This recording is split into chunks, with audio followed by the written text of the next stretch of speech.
I talk about ways to get back on center that I use when the world has thrown me off track. So there's a chapter in the book called Keep Your Eyes on the Knife. It's a juggling metaphor, basically. And, if I'm juggling and I'm juggling two beanbags and a knife, and those are the tasks ahead of me, I need to keep my eyes on the knife because that is the mission critical task upon which everything else rests. If I drop a beanbag on my chest, that's fine. If I drop a knife that I'm juggling through my chest, not as great of an outcome. So what is the mission critical task that I'm focusing on? Hi, I'm Bob Mathers, and welcome to The Growth Mixtape, a podcast where I talk to the most interesting people you might not have come across yet. I find that these conversations give me new insights and perspectives about topics I didn't know existed. These conversations might not seem to have a lot in common at first, but just like songs and a mixtape, they create something memorable and emotional. Today we talk to Greg Bennick. Now, I've had some incredible guests on this show, but goddamn, I love this conversation. So you ready? He's a punk rocker, activist, documentary filmmaker, philanthropist, keynote speaker, juggler, and expert coin collector. He's also written a new book, Reclaim the Moment, 7 Strategies to Build a Better Now. I could have talked to Greg for an hour about any one of these parts of his life. He's got a way of making everything that interesting. We talk about Seattle's teen dance ordinance, a real-life Footloose law that he helped overturn. We talk about how punk music is really just love songs, and we explore the central themes that tie all of his various pursuits together. If you ever struggle with focusing on what matters, finding your purpose, or trying to figure out what makes you special in this world, this conversation is for you. Please enjoy Greg Bennick. All right, Mr. Greg Bennick, welcome to the show, man. I'm so happy that you're here. Me too. I'm overjoyed to be here. That's awesome. So you're in Seattle, right? I am. Yeah, I am. But you're born in New York? No, I actually born on the East Coast in Philadelphia, and I spent most of my upbringing in Connecticut, and then also Chicago, Illinois, just outside of Chicago, and then moved to Seattle decades ago to go to acting school and study theater. So I've been here in Seattle for quite a while. Oh, that's cool. Like for somebody that travels as much as you do, as doing all your speaking, that seems like a out of the way place to get around. It is, isn't it? Yeah. Yeah, no, logistically, this makes no sense. Yeah, absolutely. In fact, the smartest thing that I ever heard of was many years ago. I had some friends who did this kind of like wife and husband couple singing presentation, and they would go around to events and sing with this style in the 1950s, and they had a 50s, like 57 Chevy they would show up in and all this sort of thing. And they started thinking, gosh, why are we living on the East Coast when what we need to be doing is have easy access to events? And they looked at a map of the United States. They pointed at the center. They went to Claflin, Kansas. They bought a house for probably $15,000, and they lived in Claflin, Kansas, and could get to their gigs easier. And they were the smartest people in the world. Yes, I live in the furthest corner of the United States, which is obviously very convenient to get to nowhere. So yeah, there you go. Yeah, I've never been to Seattle, but the Canadian version of that is people that grow up in Toronto and move to Vancouver, and nobody comes home. Like once you get a chance to live on the ocean, in the mountains, that's it. You're done. And we have friends that, oh yeah, my kid's going to University of British Columbia. I'm like, yeah, well, good. That's it. They're not, it's a one-way ticket, man. They're coming home at Christmas maybe. And yeah. That's right. That's right. And the thing is, thanks to shout out to Alaska Airlines, my favorite airline in the world. They fly everywhere and they're super convenient. And I love their airline dearly. It's almost like a cult of us who are like these frequent flyers with Alaska. We're just nuts about the airlines, but it makes access to anywhere easy, of course. But yeah, when you get off the plane in Seattle, the air is just different. Or if you're up in Vancouver, from a Canadian perspective, it's just different. And that's no offense intended to the folks from Calgary or Edmonton or anything. But, I'd rather get off a plane in Vancouver. It's just like, it's really nice. And all of a sudden you just think to yourself, why would I ever leave? And most people don't. So there you go. Yeah. You shared something just yesterday, I think, about Seattle. And it was so interesting. I had to ask you about this. What's the thing about this teen dance ordinance in Seattle? Can you talk a little bit about that? For sure. I'm so glad. It's really interesting. And I'll speak to one thing first and then get into your question. So the post that I put up about the teen dance ordinance got very little response in terms of likes.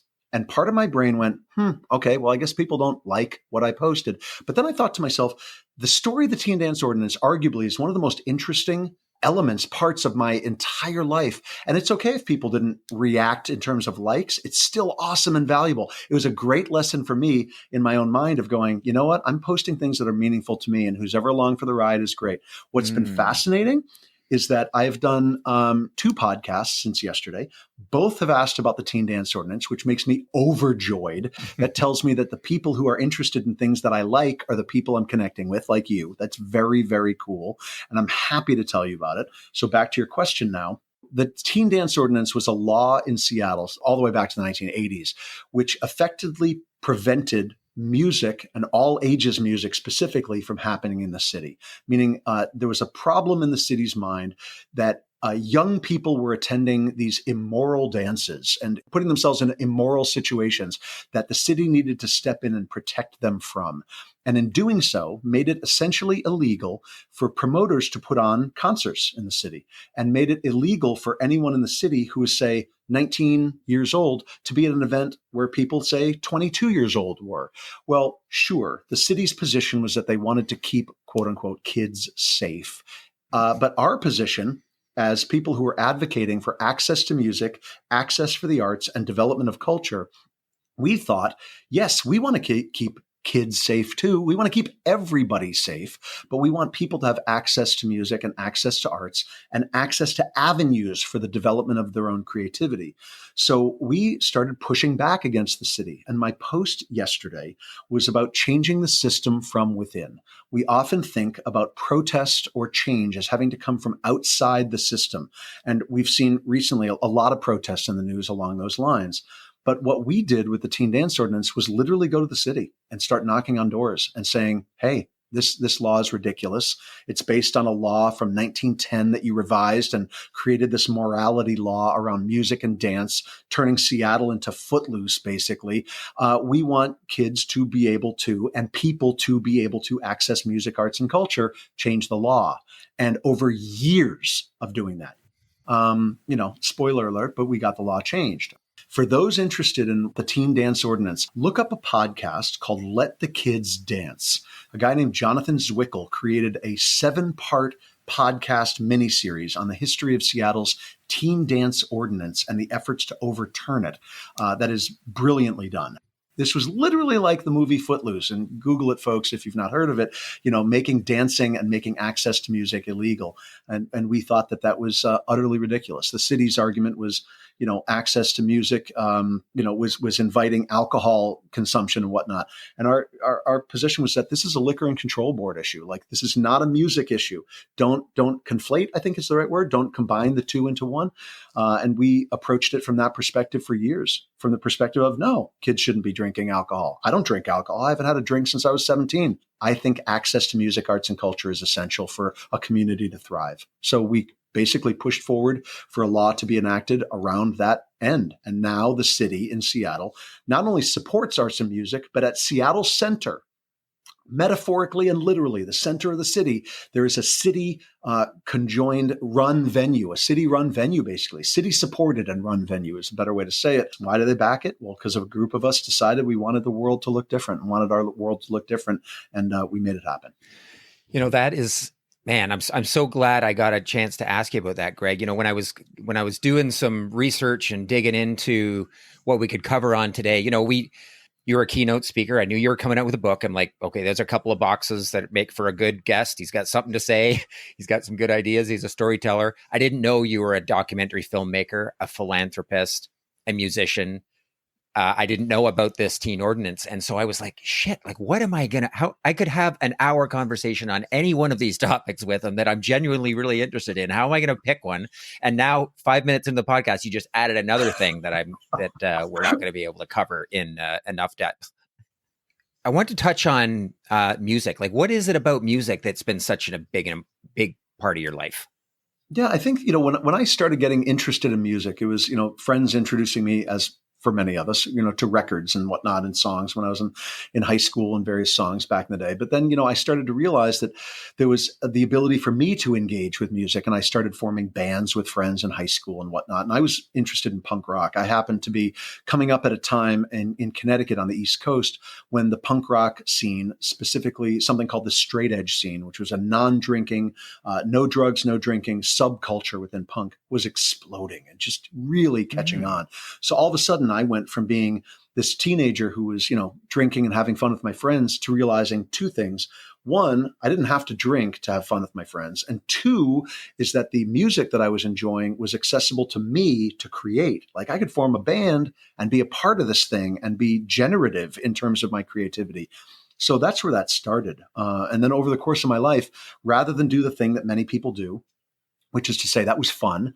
Now I'm in college. Now I'm going to go get a job. Now I'll continue the rest of my life and eventually shuffle off this mortal coil and die. I said, you know what? I'm going to keep doing this. I'm going to keep playing in bands. And I ended up traveling around the world and playing and singing in bands. And then, after, the bands weren't touring as actively, speaking regularly and being, in front of audiences and whatnot and speaking. And doing that in the context of music, meaning I traveled all over the planet speaking to the same audiences the band would have seen, but instead I was just speaking without the band. I did the first ever spoken word tour of all of Russia, 21 dates across Russia and Ukraine.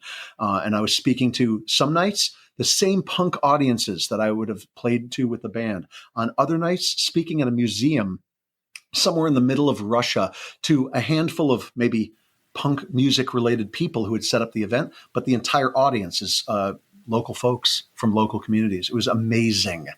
God, that's amazing. Yeah. I had never heard of the straight edge kind of subculture. Actually, I think I was listening to a podcast where you were a guest in preparation for this and you dropped the term. I'm like, and I was actually with some of my friends last night. I'm like, have you guys ever heard of this? And they're like, oh yeah.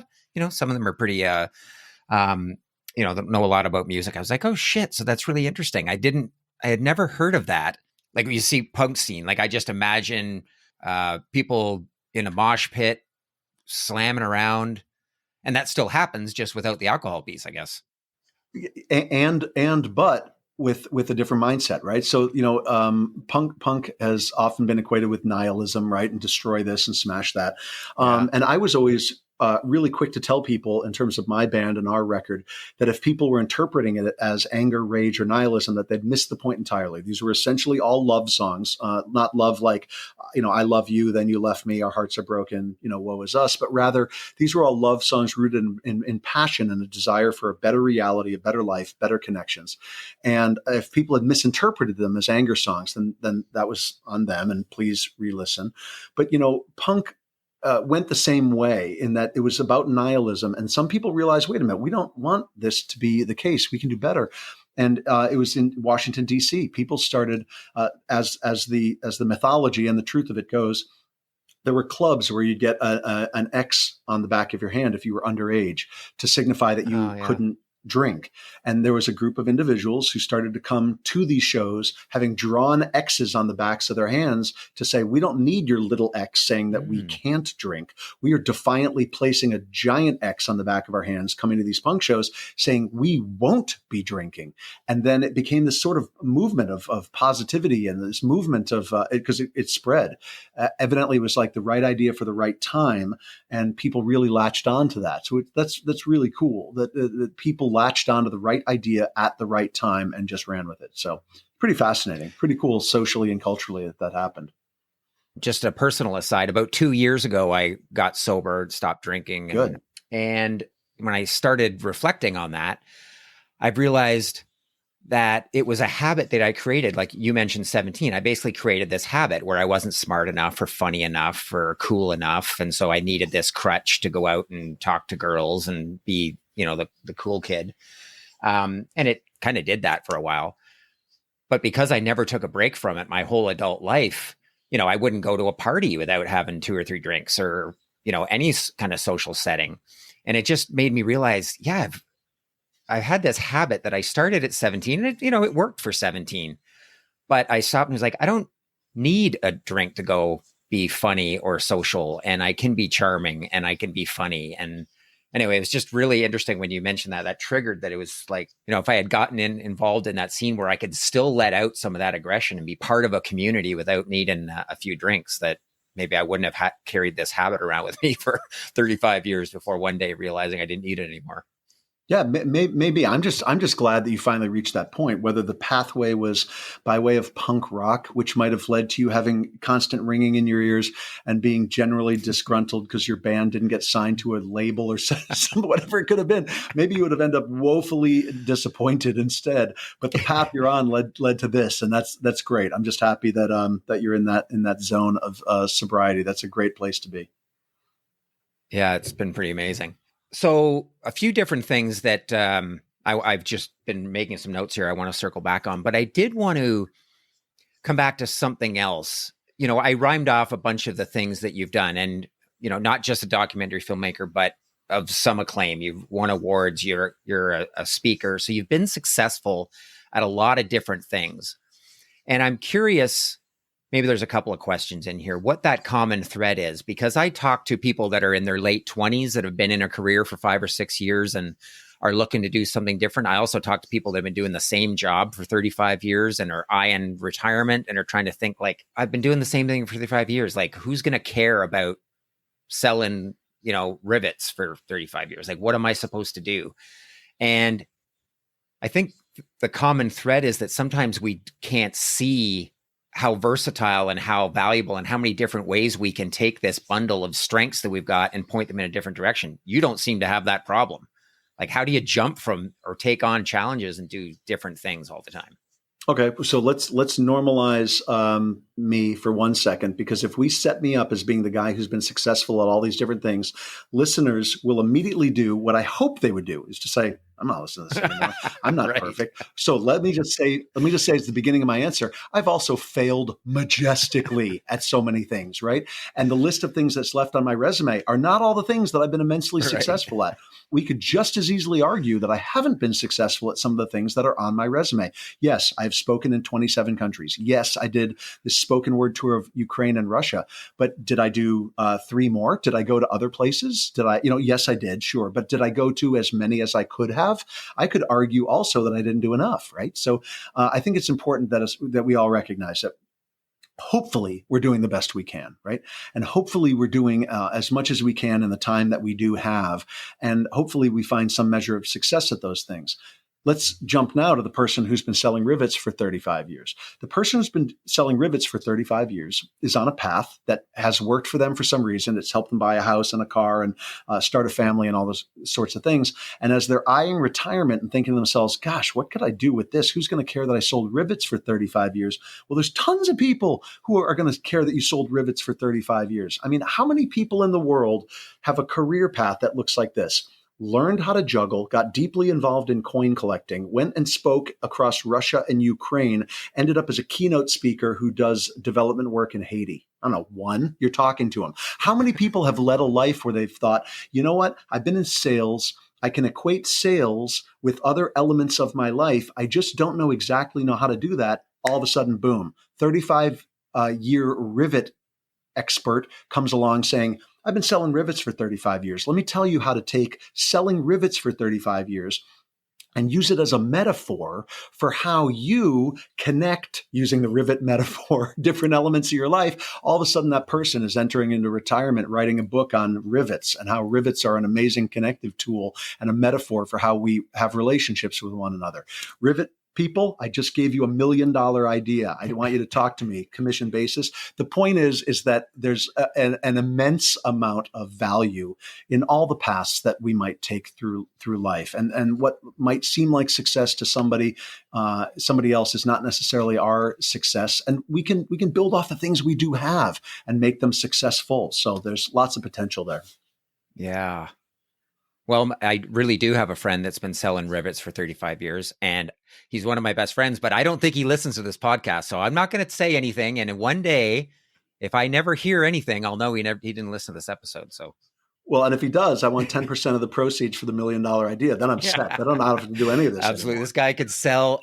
These guys could sell anything. And I'm like, man, you don't realize like it's not a matter of will anybody care? It's like, just decide what group of millions of people would care and Millions. go after that. It's an amazing opportunity. So, and everybody's got that. Everybody's journey is completely unique. Yeah. And that's my point. How many people out there have my resume? Like one, right? How many people out there have a sales background? Or millions? There's millions of people out there. So, okay. So with that said, there's ways to benefit those people on a very human level that are actually, interesting and authentic, and not necessarily teaching them how to sell, but how the process of relationships in sales enhances human experience. Mm-hmm. That's one thing I write about in my book, is like, let's establish relationships, not because they benefit the bottom line, but that profit can take a lot of different forms. Sure, it means maybe a bank account full of money, but also it can be very profitable to have a conversation like the one we're having right now. I profit from this. I benefit from this. I get more than the sum of its parts. And that's something I think that's really important for people to remember. God, I love that. So that's a perfect segue. I do want to talk about your new book, because I'm genuinely interested in what you've got to say. But it turns out you're writing 2 books, and I'd love to just touch on the other one. Who is Ernest Becker, and why did you decide that you needed to write a book about him? Absolutely. So Ernest Becker is a cultural anthropologist and brilliant human being who died in the early 70s. And he is most well known for a book he won the Pulitzer Prize for called The Denial of Death. The Denial of Death was about our fear on a subconscious level of our mortality and how we manifest responses to that fear day to day in our human interactions, culturally, socially, independently. But Becker was also writing about why it is that we behave the way we do, and what is it that leads us to acting these ways? Where do we put our power? Where do we transfer our power from where and to where? Becker was fascinated by this. He was fascinated by the idea that he was writing mainly in the 60s. Why is it that an entire culture of people who are not inclined necessarily to tear each other apart are continually engaging in war and continually engaging in the sort of systematic churning through of human beings through industry and through the military and whatnot? He was fascinated. Like, what is it about us that leads to us giving our lives and our power away like that? And he was writing academically, but he was a fascinating guy. And I've been interested in him for a very long time. A friend of mine named John Wilson, who is the smartest person that no one's ever heard of, gave me a copy of 3 books that changed my life. Ernest Becker's Denial of Death, Otto Rank, Art and Artist, and Viktor Frankl, Man's Search for Meaning. And I read these 3 books, and they each in different ways transformed me. And Becker's work really struck me, because I've often thought about what is our relationship to the powers that be, or to power, or to authority, or why is it that we transfer power away? And then in terms of death and mortality, what is it that we fear, and why do we fear it? And on a subconscious level, what's going on there? What motivates me to do what I do? So if I say something, that is, lashing out at something, what motivated that? Is it really that thing? Was it really that important for me to lash out? Or is it some inner fear that's causing me to react in a certain way? So getting to the core of why I behave, why I do, or why humans behave, why they do, that's what interested me most about Becker's work. Yeah. And I don't know much about it. I hadn't heard of him until I was listening to you talk on a previous podcast. Like, we're here for 80, 90 years. Shouldn't we just be engaged in the pursuit of joy and trying to make the most of those 80 or 90 years, instead of the default setting seems to be to beat the shit out of each other if we're not clearly intentional and put a lot of focus on being good people? Shouldn't we just be good people by default? 100%. Or be good people with the caveat that it's not always going to be easy to be. Yeah. Not because we're jerks, not because we're mean, but because you're trying to get through life as best you possibly can. I'm trying to get through life as best as I possibly can. And one of the things that Becker's work leads us to is, what if the truth of your reality and the truth of mine collide? What if you believe, for example, in one religious path, and I believe in another religious path, and we're both trying to get through life, yet we disagree? The question becomes exactly what you just asked. Is there a way that we can have psychological calm and balance amidst a situation where we're not always going to agree with one another without defaulting to the animalistic tendencies of tearing each other's throats out that we, as rationally thinking, intelligent creatures, can transcend. Meaning, if you and I get in a disagreement, there's a couple different ways to go. One is that I throw a brick through your house window and steal your television. The other way is that I knock on your front door and say, hey, listen, is it possible to turn the TV down? I'm trying to work on this book on a cultural anthropologist over here. And you say, yeah, sure. You want some lemonade? And I say, fantastic. Cool. We smile. We're friends. Pollyanna-ish, maybe, but realistic, absolutely, that we as rational, intelligent creatures can transcend our impulses to say and do things which are harmful to other people. Do we say and do things that are harmful to other people? We absolutely do. I do, you do, we all do. We are inherently harm-causing creatures all the time. We can always work to do better and learn more about ourselves in the process. And I've been working on this biography for quite some time, and it'll be finished this year. I've just finished this other book for Wiley that we'll talk about in a minute, and then diving back into the Becker book for sure. So yeah, great segue. So that's super interesting. I appreciate you giving me a high level view of that Ernest Becker stuff. I love that cultural anthropology stuff, and I feel that's a rabbit hole that I need to go down because that's super, super interesting. So tell me about, and again, what I'm trying to put together, it's this seemingly eclectic mix of different things you've done. You talked about coin collecting and juggling and drama, and your latest thing is a book. And I'm wondering how all of that work, not necessarily in a straight line, but how all of that, you could have written about 50 different things. How do you decide to write about the strategies to, as you say, build a better now? And tell me about that. Yeah. Okay. So I'll give you the backstory. It's a great story. So I do a mastermind group with a friend of mine, and that's an over dramatized way of saying a good friend of mine who's in the speaking industry and I get on Zoom every handful of months and talk about what's going right in our careers, what's going wrong, what do we want to change, what do we want to build on, what are the trends, where are we headed, that sort of thing. Well, he's a futurist. And futurism, of course, looks at the future of, say, work, the future of cities, the future of technology. And at one point in conversation with him, I sort of exasperatedly said, I don't want to be a futurist. I just want to build a better now. The second I said it, he looked at me, he said, have you trademarked that? And I said, not yet. And he said, you should trademark that. And I'm like, okay. So then that became this sort of mission to figure out, okay, I just said this thing which resonated and sounds cool. What is it? So I started exploring what is it? And I started, putting together ideas around it and speaking a little bit about it and then speaking a bit more about it. And then was approached by a publisher, Wiley, who asked me if I would write a book on that topic. So that book became the book that I just submitted that'll come out August 20th, 2024, which is called Reclaim the Moment, 7 Strategies to Build a Better Now. And in the book, I talk about ways to get back on center that I use when the world has thrown me off track. So I think that focus is nearly impossible in a world where there are distractions at every turn. And also, our sense of who we are is thrown off base by the things that we are to like and click on illuminated rectangles, which drive us out of our minds or enhance our lives and make our lives better. Regardless, it's easy to lose ourselves amidst that. So what are the techniques and strategies I use? What are the things I think about? The perspective shifts to get back on track when I felt thrown off by the world. So I talk about 7 of them. One of the first ones is believe in the possibility of kindness.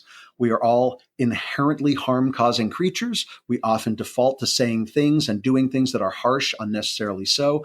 And if 4 years of the pandemic taught us anything, it is ways that we can help each other through a convoluted existence, which is often challenging, difficult, or sometimes deadly. What can we do to make each other's lives better? Believe in the possibility of kindness as an option. There's a chapter in the book called Keep Your Eyes on the Knife. It's a juggling metaphor, basically. And, if I'm juggling and I'm juggling 2 beanbags and a knife, and those are the tasks ahead of me, I need to keep my eyes on the knife because that is the mission critical task upon which everything else rests. If I drop a beanbag on my chest, that's fine. If I drop a knife that I'm juggling through my chest, not as great of an outcome. So what is the mission critical task that I'm focusing on? Those are some things that I think about. So there's 7 such strategies, perspective shifts in the book that I explore, and I talk about my background, tell some fun stories, and it's a good time. So this book kind of culminated in came out of some keynotes, I guess, that you were delivering. You deliver these keynotes to, business leaders, big companies, et cetera, some impressive logos on your website. So how do people take those 7 strategies and apply them to that business world? Like, what do you hear from your audience, at the side of the stage when they come up and talk to you after, like, oh my God, Greg, that was amazing. Like, what are you hearing from them in terms of the problems it helps them solve? Yeah, awesome. So what I typically will do is say to a client, here's 7 strategies in my book. Is any one of these relevant to where you're at in terms of the problems you're facing with your group? And sometimes people will say, yeah, we've been unnecessarily harsh with one another. We love the idea of believe in the possibility of kindness. Cool. I can craft a keynote around that. Or many people will say, yeah, focus is an issue. Great. Let's talk about focus. And then I craft something around focus. Sometimes I end up doing breakout sessions with organizations. I did one in Iowa last week where I'm interacting and actually teaching people how to juggle, literally teaching them how to juggle, not just as a fun circus trick, but rather as a metaphor for finding focus. Let's literally practice working on our focus right here and now so that the next time we are in a situation that requires focus, we return back to this situation and go, okay, I remember what it was like to focus in that juggling environment. I can apply this level of focus to the work or the task list I'm facing today. I think that the work involved with implementing these strategies or perspective shifts is pretty wide ranging, and people are connecting with it really well. It was so funny. I think maybe I'm just easily excitable. I'm so grateful that I decided to launch this podcast with the help of Amy, my producer, Amy. I've talked to a composer and music producer on creativity. I've talked to professional athletes on confidence. I've talked to emotional intelligence on curiosity. And I'm just like, after every one of these, I'm like, yes, confidence. That's it. Imposter syndrome. Oh my God. That's something I need to fix. A creativity. Oh my God. If I could just harness more creativity, how many more problems it would solve in my day. And when I read a bit about your book, I'm like, focus. Oh my God. Focus is what I need. Like, my God, Greg, solve my focus problem. Like, every one of these things is so amazing. And so I know that's a big issue for a lot of people, for me, along with just add it to the list of other things that kind of get in my way of doing things. But can you tell me a little bit more about this focus and sort of tips and tricks that people can obviously get out of your book, but like, what is it about focus that makes it so hard? And what are some things that we can do to get better at it? Well, everything's alluring. Everything is alluring. The world is set up to be alluring and to look alluring. And we have invited ourselves into a world where we help promote that as well. Now, I use social media. Okay. I like it. I enjoy it. I keep in touch with lots of friends that way. It's a lot of fun to do. That's fantastic. And we've all agreed that when we like something, that we are giving information about what we like to people who will then put in front of us ideas and images that are alluring, specifically crafted to the things that we like. I like scuba diving. I often like scuba diving posts. So when I like scuba diving posts, all of a sudden more scuba diving distractions appear to me of things that I can buy, things that I can do, places I can go. My gosh, I don't even have time to talk to you right now because I should be planning my next scuba diving trip to Thailand, which came up just a few minutes ago in my social media feed. Why is it there? I put it there. I liked things. So we have created a world in which the distractions are curated to us and for us. And we have done that intentionally, willfully. We've given our permission for it. So it shouldn't be any surprise that we are entirely distracted. We invited this entire situation into reality. So with that in mind, what can we do in the midst of it? And to answer your question, that idea of keeping our eyes on the knife, at least for me, is essential. When I'm juggling, it's not just a trick. I always tell audiences, these are not tricks. They're metaphors for life lessons. How can we compartmentalize and make sure that we're going after the mission critical knife that's flying in front of us? That's the one that if it fails, everything else fails. I think that prioritization is very important. And also getting away sometimes, I talk about this in the book, getting away from illuminated rectangles, like the irony of speaking to you across one right now, notwithstanding, I think it's really important to get out, breathe air, see the sun, connect with a tree every once in a while. And that isn't some Luddite approach which says technology is bad, but rather that we are out of balance with how we use it. So I think it's really important for us to remember that, the world we've created that is immersed in like culture does things to us psychologically, economically, and spiritually that we need to be aware of, all of which will help us focus on what's important to us more. Yeah, one of the best books that I read this year, Dopamine Nation, and among other things, it just reinforces the fact that this is not a fair fight. Like these social media companies are using our hardwired instincts against us to keep us engaged. I was at a cottage in the fall and I was getting out of the boat, had my phone in my top pocket. I got out of the boat, phone drops out, bloop, and it was October, man, or November. I don't know. It was cold. So I went in after it. Couldn't find it, of course, because it was dark and murky. And it was I know lots of people have had this happen, but it was a really uncomfortable, I would say 4 or 5 hours. Like I felt naked. I felt like I had an arm missing. But then after that, it was amazing. And everybody else on the island still had their phones. So I'm super aware, of course, of how connected everybody else is, which I probably would have been myself if I hadn't been a dumbass and dropped my phone in. It doesn't take long for that, that withdrawal or that, that anxiety to go away, and how freeing it is. And I see it when we go on a canoe trip with my kids, especially my youngest one, who's really attached to his device, how full of anxiety he is when he doesn't have it with him. We have to force ourselves to go to a place that has no connectivity or leave it at home.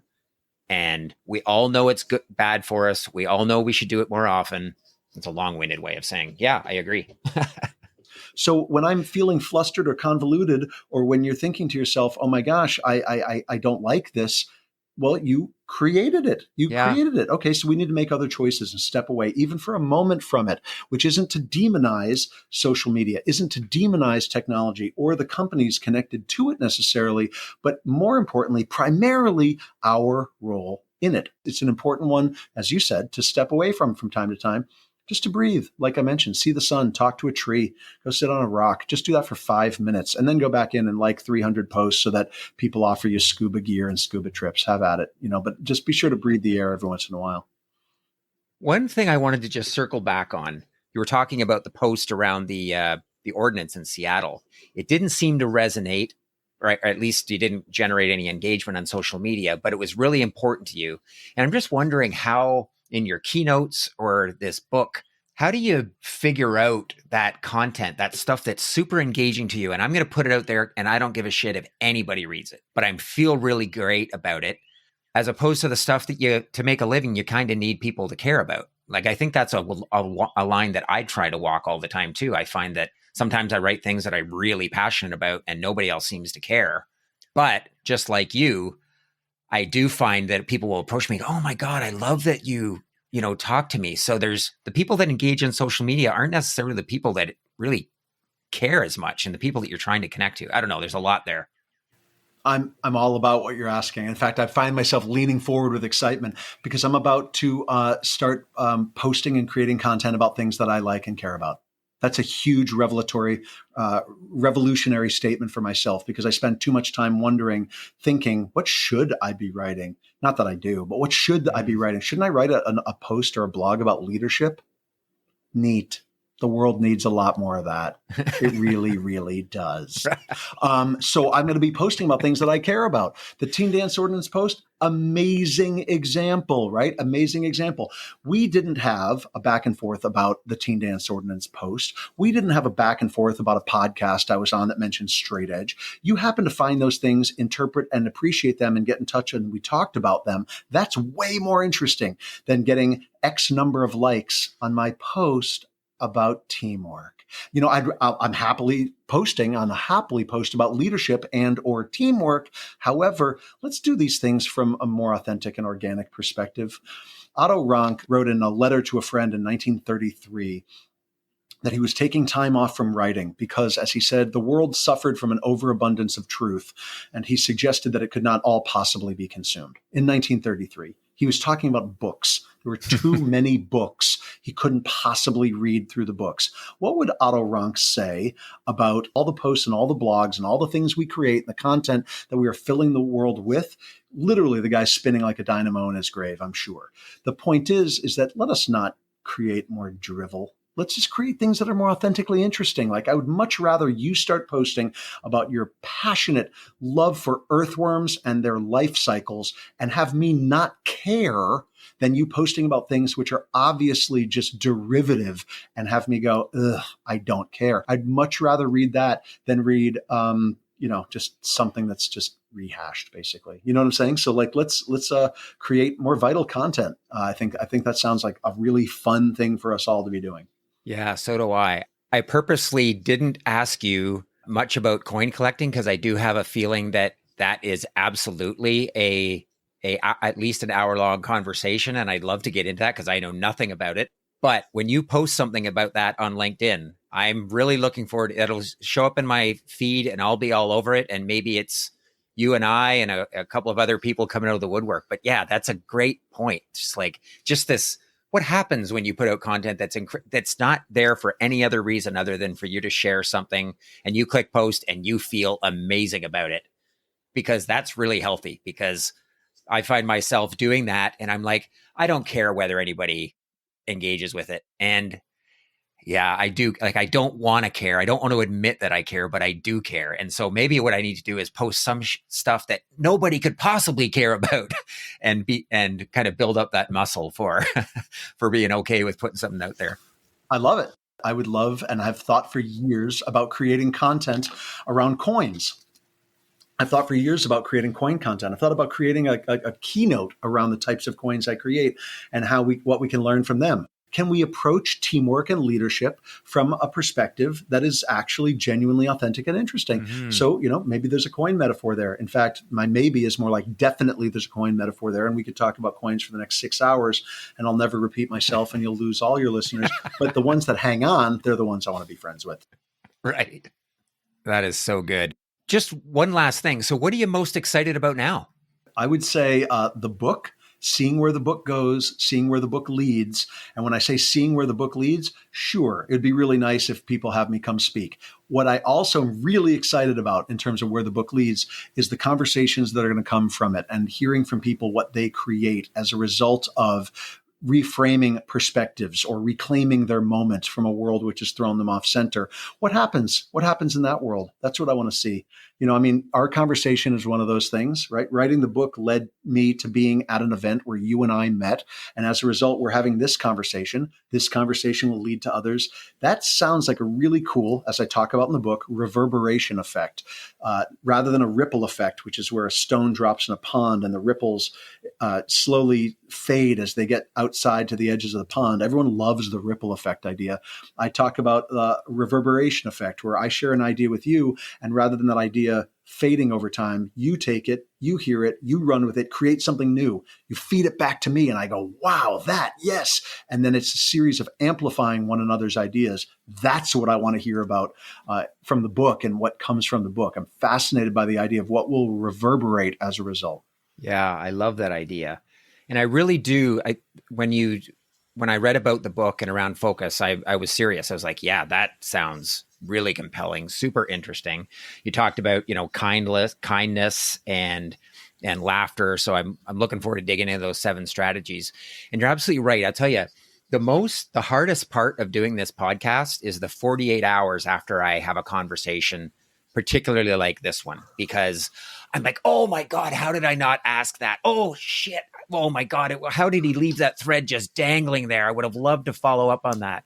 This conversation is going to have lots of those. So I'm very serious. I would love to have a second episode. Absolutely. Of course. Like, I live for this. Like, I would absolutely love it. I would absolutely love it. You mentioned that event that we were at. We sat down for lunch. We had a brief conversation. You were just very generous. And I really appreciate you making the time today, Greg. When I originally envisioned this podcast, I had you on a list. I built up the courage to ask you. You didn't hesitate. We booked it. And you've been just so generous with your time. This has been amazing. I can't thank you enough. Oh, thank you. I mean, for the opportunity to share ideas and connect with you. I love it. I'm always happy. Podcasts anywhere, anytime. I love having conversations like this. So this has been tremendous, and you've been a gracious host, and I appreciate you very much. Thank you. This is to be continued, I would say.